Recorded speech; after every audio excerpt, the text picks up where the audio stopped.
ஒரு ப்ராடக்ட்டை சக்ஸஸ்ஃபுல்லாக மார்க்கெட்டில் நம்ம லான்ச் பண்ணதுக்கு அப்புறமும் நம்மளோட ப்ராடக்ட் வந்து ஒரு நல்ல சேல் வேல்யூ கொடுக்கல அப்படின்னா நம்ம என்ன தப்பு பண்ணியிருப்போம்னா நம்மளுடைய எமோஷ்னல் பிராண்டிங் அப்படிங்கிற விஷயத்தில் நம்ம தப்பு பண்ணியிருப்போம். இன்னைக்கு வீடியோவில் நம்ம எமோஷ்னல் பிராண்டிங் அப்படின்னா என்னங்கிறது தான் பார்க்க போகிறோம்.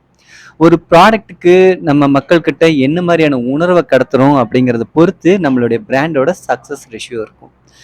உதாரணத்துக்கு ஒரு ஸ்டார் ஹெல்த் இன்சூரன்ஸோட சமீபத்திய விளம்பரம் ஒன்று பாருங்க. ஒரு கணவனை இழந்த மனைவி அவருடைய புகைப்படத்தை பார்த்து, நீங்க மட்டும் உயிரோட இருந்திருந்தா இன்னைக்கு இந்த மாதிரி நிலைமை எனக்கு ஏற்படுத்திருக்காதே அப்படின்னு சொல்ற மாதிரியான ஒரு விளம்பரம் வந்திருக்கும்.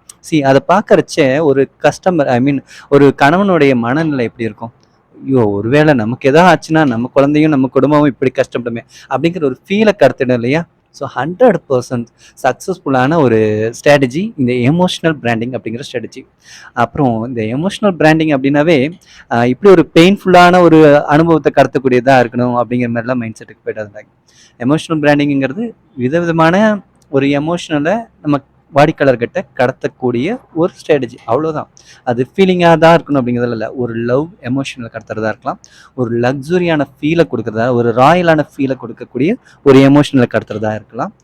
உடல் ஒரு வலிமை, இதை நீங்கள் சாப்பிட்டீங்கன்னா உங்களுக்கு இந்த மாதிரியான ஒரு வலிமை கிடைக்கும், ஒரு எனர்ஜி கிடைக்கும். இந்த பூஸ்ட் விளம்பரங்கள் எல்லாம் பாருங்களேன், சச்சின்லேருந்து இன்னைக்கு இருக்கிற தோனி, கோலி வரைக்கும் அந்த பூஸ்ட் சாப்பிட்டா நீ எனர்ஜியாக இருக்கலாம் அப்படிங்கிற விஷயத்த கடத்துவாங்க.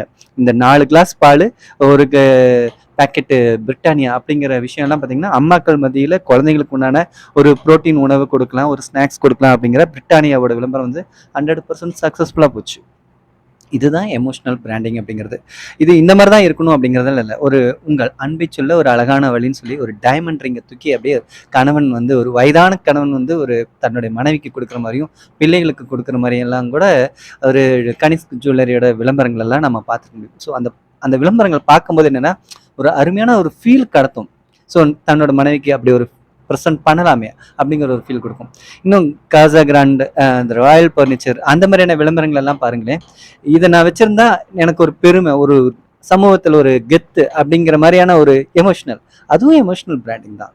சிம்பிளாக சொல்லணும்னா அந்த கேஜி டைல்ஸ், இது பேர் இல்லை பெருமை அப்படின்னு இன்னைக்கு விஜய் சேதுபதி வரைக்கும் சொல்கிறாங்கல்ல, எமோஷனல் பிராண்டிங். இதுதான் எமோஷனல் பிராண்டிங்.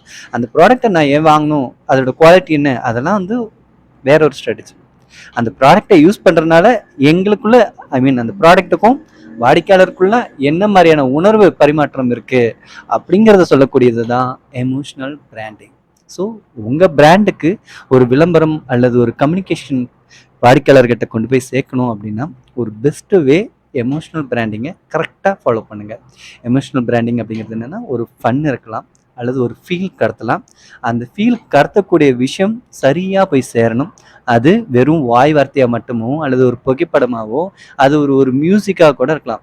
இந்த ஏர்டெல்லோட மியூசிக் பாருங்கள், அந்த மியூசிக்கு இன்னைக்கு வரைக்கும் நம்ம காதில் வந்து அந்த ஏர்டெல்லோட ஃபீலிங்கை கொடுக்கும். ஒன்றும் இல்லை, நீங்கள் சாதாரணமாக ஒரு ஒரு ஏதோ ஒரு சூழ்நிலையில் இருக்கும்போது நம்ம இந்தியன் நேஷ்னல் ஆந்தம் கேட்டான்னு என்னாகும், ஒரு உணர்ச்சி. அதுதான் எமோஷனல் பிராண்டிங். ஸோ அது வந்து ஒரு காட்சி படமாக மட்டும்தான் இருக்கணும்னு அவசியம் இல்லை. அது ஒரு மியூசிக்காக இருக்கலாம், ஒரு வாசகமாக இருக்கலாம், எப்படி வேணால் இருக்கலாம். ஸோ உங்கள் பிராண்டை நீங்கள் மக்கள்கிட்ட கொண்டு போய் சேர்க்கும்போது அந்த எமோஷ்னல் பிராண்டிங் அப்படிங்கிற விஷயத்தில் சக்ஸஸ்ஃபுல்லாக பண்ணிங்கன்னாவே உங்கள் பிராண்ட், உங்கள் ப்ராடக்ட்டு 100% சக்ஸஸ்ஃபுல்லான ஒரு பிராண்டாக மாறிடும். சிம்பிள். நெக்ஸ்ட் வீடியோவில் இன்னும் பிஸ்னஸ் ரிலேட்டடான நிறைய விஷயங்களை பேசுவோம். ஃபாலோ பண்ணுங்கள்.